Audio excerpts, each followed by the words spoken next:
আসসালামু আলাইকুম, সবাই কেমন আছো? আশা করবো সবাই খুব ভালো আছো। আলহামদুলিল্লাহ আমিও খুবই ভালো আছি।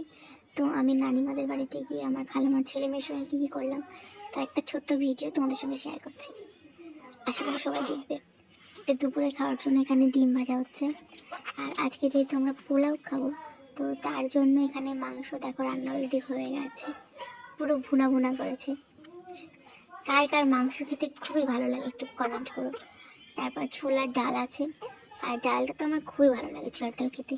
এখানে আমার খালামার মেয়ে দেখো কী করছে, একটা ছোট্ট কলা গাছকে প্লেট দিয়ে কাটছে, ওগুলো দিয়ে হাড়টার বানাচ্ছিল। তারপর আমি দেখলাম যে নানিমাদের গাছে একটা কলা হয়েছে, ছোটো ছোটো যে কলাগুলো হয় না, নামটা ঠিক জানি না, খেতে কিন্তু খুব ভালো লাগে। এখানে পুঁইশাকও হয়েছে, পুঁইশাকের মিছলি আছে। তারপর দেখো ছোট ভাই বোনকে নিয়ে দোকানের দিকে যাচ্ছি, ওরা খাবার খাবে যেহেতু বারবার আমাকে জ্বালাতন করছিল। তারপর ওদেরকে নিয়ে যাচ্ছি, ওরাও ছুটছে রাস্তা দিয়ে দেখো। তারপর যেতে সামনে একটা গরু আসছে, ও দেখো থমকে থমকে যাচ্ছে গরুকে দেখে। তারপর দোকানের দিকে গিয়েছি, কিন্তু ওদেরকে আমি খাবার কিনে দেয়নি, আবার রাস্তা দিয়ে ওদেরকে ঘুরিয়ে নিয়ে আমি বাড়ি ফিরবো বলেই সেই ধান্দাই আমি করছিলাম। আর ওরা যেহেতু দেখো দুজনে ছুটছে রাস্তা দিয়ে, তারপর আমার ভাইকে দেখতে পেয়ে ওরা ভাইয়ের বাইকে উঠে যাচ্ছে।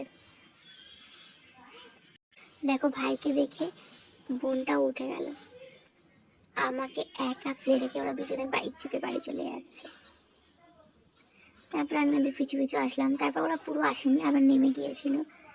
নেমে দেখো তিনজনে বাড়িতে এসে ফটো তুলছি, কীভাবে পোজ দিচ্ছে একটু একটু বাচ্চারা। একটা দেওয়ালে একটা মাকড়সা দেখেছি, ওটাকে আমার ভাই বললো একটু ফটো তুল, মানে ভিডিও কর, তো সেটা করলাম। এই যে খাবার কিনে এনেছিলাম মামাদের বাড়ি থেকে, তো সেটাই ওরা খাচ্ছে দুজনে পচা করে, এই নুডলস খাচ্ছে, আরও একটা কি টমেটো একটা কোনো কিছু। তারপর আমার ভাই আর খালামার ছেলে দুজনে মিলে দেখো কি কাণ্ডটাই করছে, এ ভীষণ দুষ্টু। তার উপরে ফটো তোলার জন্য আমাকে বারবার বলছিল আর ওকে জ্বালাতন করছিল। তারপর সন্ধ্যাবেলার দিকে আমরা একটু পিকনিক করছিলাম ছোট করে, এখানে ময়দাগুলো মাখাচ্ছি। আর নতুন আলু, যেহেতু এখন উঠেছে শীতকাল, তো নতুন আলুর দম আর লুচি খুবই খুবই টেস্টি হয়। আর কার কার নতুন আলুর দম খাওয়া হয়ে গেছে কমেন্ট করতে ভুলো না কিন্তু।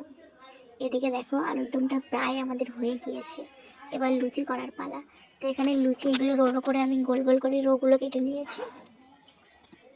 তারপর লুচি দেখো বেলাও একটা হয়ে গেছে, আর আমি এদিকে লুচিগুলো এখানে তুলে নিচ্ছি গরম তেলে ডুবো ডুবো করে ভেজে।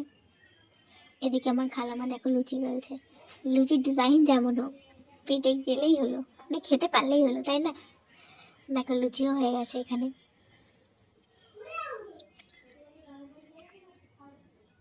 তারপরে আবার সবাই মিলে আমরা এখন লুচি আর আলুর দম খাবো। তো এখানে আলুটা পুরোপুরি রান্না কমপ্লিট। তারপর একটা প্লেটে আমি আলুর দম আর লুচি নিয়েছি। টাটা সবাই।